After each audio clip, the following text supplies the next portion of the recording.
और हमारे उसमें जड़ी बूटियों से लेके बाकी चीजें खाद्यान्नों में के माध्यम से जो है जनता तक पहुंचाई जाएंगी, और केवल देश में नहीं विदेशों के लिए भी वो पूरा एक इकोसिस्टम डिजाइन किया गया है।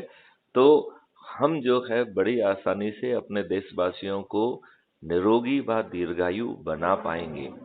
भारत का कोई भी नागरिक गरीब नहीं होगा। ये जो स्केर्सिटी है, it is created by us. Nature ने हर जगह अबंडेंस दी है, हर जगह प्रॉस्पेरिटी दी गई है।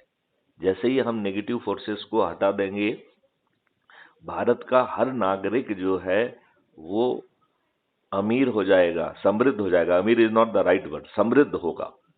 और भारत से टैक्स खत्म कर दिया जाएगा, और भारत के पास डेवलपमेंट के लिए, इंटरनल और एक्सटर्नल सिक्योरिटी के लिए आज की तुलना में 20 गुना ज्यादा रिसोर्सेस होंगे, और टैक्स नहीं होगा। और क्योंकि उसके लिए क्राइम फ्री भारत ने रेवेन्यू मॉडल्स जनरेट किए हैं, जिनके माध्यम से we will be having almost 20 time more revenue. और ये पेपर करेंसी खत्म कर दी जाएगी, क्योंकि पेपर करेंसी ही हमारी सभी गड़बड़ियों की जड़ है, राइट। तो जैसे ही पेपर करेंसी खत्म होगी, आप बताओ कोई भ्रष्टाचार संभव होगा क्या? पेपर करेंसी तो अभी ये भी खत्म करना चाह रहे हैं, ये भी नहीं नहीं, लेकिन देखिए ये तो दुष्टता पूर्वक करना चाह रहे हैं। मैथिलीकरण उसी चीज को डिफरेंट तरीके से करेंगे। जब इन्होंने डिमोनेटाइजेशन किया, तो एज ए सिटिंग डीजी मैंने माननीय प्रधानमंत्री को अपनी ऑफिशियल ईमेल से 18 पॉइंट की सलाह भेजी थी, जिसमें से 2 महत्वपूर्ण पॉइंट ये थे कि आपने जनधन योजना के तहत ऑलरेडी सभी के अकाउंट खोल दिए हैं, तो जो अकाउंट नहीं खुल पाए हैं, अधिकारियों की फौज भेजिए और हर घर घर में जाके जो बचे हुए अकाउंट हैं उनको खोल दिया जाए, और हर व्यक्ति को डेबिट और क्रेडिट कार्ड दे दिया जाए, और अधिकांश जगह पे पीओएस मशीन लगा दी जाए। तो हम जो है ये करेंसी के जो प्रॉब्लम है, एक्सचेंज बिजनेस, इसको बहुत आसानी से हैंडल कर पाएंगे। हमने इसको अपने प्रभाव का यूज करते हुए पीएमओ में फॉलो अप भी किया। I spoke to the joint secretary, I spoke to the additional secretary on this issue, लेकिन माना तो किसी ने नहीं। उन्होंने मुझे जवाब भी दिया कि आपकी ग्रीवेंस को जो है हमने संबंधित विभाग को भेज दिया है।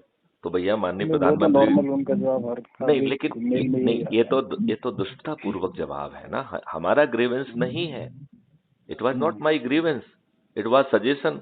अब आप ये बताइए, जितनी लीगल करेंसी सर्कुलेशन में थी, उससे ज्यादा करेंसी जो है वो सिस्टम में आ गई है। इसका मतलब है काउंटरफीटेड करेंसी भी आ गई है। तो आपका सिस्टम क्या कर रहा था? आप ये बताइए, जहां लोग बाग लाइन लगा के 4000 का एक्सचेंज कर रहे थे, वहां पे 4-4 करोड़ 20-20 करोड़ रुपए जो है ना सीज किए गए हैं। तो वो कैसे पहुंचा? क्या किया आपने उन लोगों का? यदि ये एक्सचेंज बिजनेस नहीं होता, तो हम बड़ी आसानी से रूट कॉज में जा सकते थे कि और एग्जामिन कर सकते थे कि जो भी पैसा जमा हुआ है, whether the person is having the financial capability to deposit it। लेकिन सोच तो ये नहीं थी ना, सोच तो बड़ी सीमित थी कि हम अपोनेंट्स को जो है ना मात देते हुए, राजनीतिक लाभ लेते हुए यूपी में अपना चुनाव जीत जाएं, जो वो जीते भी। तो यदि क्या हम इतनी सीमित सोच के साथ इस देश के साथ गद्दारी करेंगे? और ये लोग क्यों नहीं करेंगे? इनकी सोच क्या है, शिक्षा क्या है, चरित्र क्या है, लक्ष्य क्या है? ये तो ऐसा ही करेंगे। अब मैं आपसे पूछता हूं कि जो आज राजनेता बने बैठे हुए हैं, 3-3, 4-4, 5-5 बार के विधायक, सांसद, मंत्री और मुख्यमंत्री हैं, उनमें से कितने लोग जो है ना आपको लगता है कि वो हमें रिप्रेजेंट करने की सच में जो है ना पात्रता रखते हैं? और ये इतने दुष्ट हैं कि ये पहले खुद गड़बड़ी करेंगे और उसके बाद जो है ना फिर अपने बच्चों को भी हमारे ऊपर थोपेंगे। ये ऐसा देश है कि जहां पे एक मुख्यमंत्री भ्रष्टाचार के मामले में जेल जाता है, तो अपनी अनपढ़ गंवार पत्नी को मुख्यमंत्री के रूप में जो है ना थोप के जाता है। इस देश के जो है ना मुख्यमंत्री इतने हकार हैं कि वो 8वीं बार जो है मुख्यमंत्री की शपथ लेते हैं, तो एक नौमी फैल व्यक्ति को जो है उप मुख्यमंत्री के रूप में थोप देते हैं। क्या सोच है हमारी, क्या सोच है?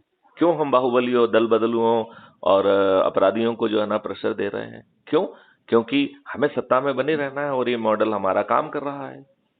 हमारे जो है ना जवाहरलाल नेहरू जी ने दुष्टापूर्वक जो है ना ऐसा जो है ना पूरा इकोसिस्टम क्रिएट कर दिया है कि उनके बच्चे के बच्चे, बाद के बच्चे भी जो है ना वो प्रधानमंत्री बनेंगे।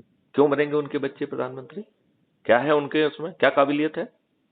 Why they should be our prime minister, मैं आपसे पूछ रहा हूं। और ये जो है ना बहुत सारे लोगों से पूछा जा सकता है। हमारे ऊपर ये सब चीजों को, और हम जो है ना साइड इश्यूज पे अपनी एनर्जी खर्च करेंगे तो 15-18 महीने का समय है। जितेंद्र जी, मैं आपसे अनुरोध करूंगा कि जो आप काम कर रहे हैं बहुत अच्छा कर रहे हैं, लेकिन उसके साथ साथ जो है आप क्राइम फ्री भारत मिशन से जुड़िए और छोटी छोटी संगोष्ठियों के माध्यम से लोगों को जोड़िए और कोशिश करिए कि खुद अपने आप को आप चंद्रगुप्त के रूप में स्थापित कर पाएंगे तो आप जैसा जो है इंटेलेक्चुअल देश के साथ जो है ना बहुत भला कर पाएगा। और आप जैसे यदि चंद्रगुप्त जो है ना निकल के सामने आएंगे तो मुझे बहुत सपोर्ट मिलेगा। नहीं, उस चीज के लिए मैं आपको निराश नहीं करूंगा, मैं आपके साथ हूँ। अच्छा, और तो मैं आपको लिंक भेजता हूं क्योंकि ये जो है ना ट्रांसपेरेंट प्रोसेस है।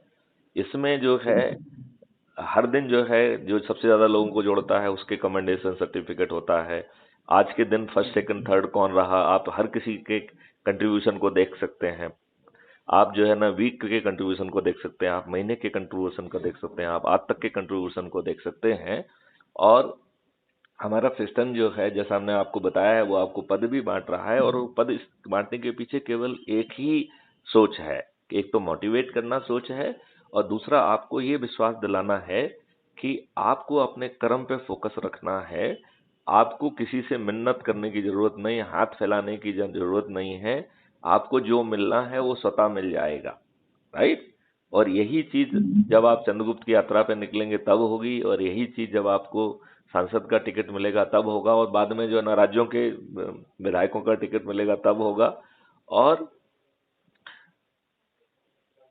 क्राइम फ्री भारत मिशन बड़ी आसानी से 100 करोड़ होगा।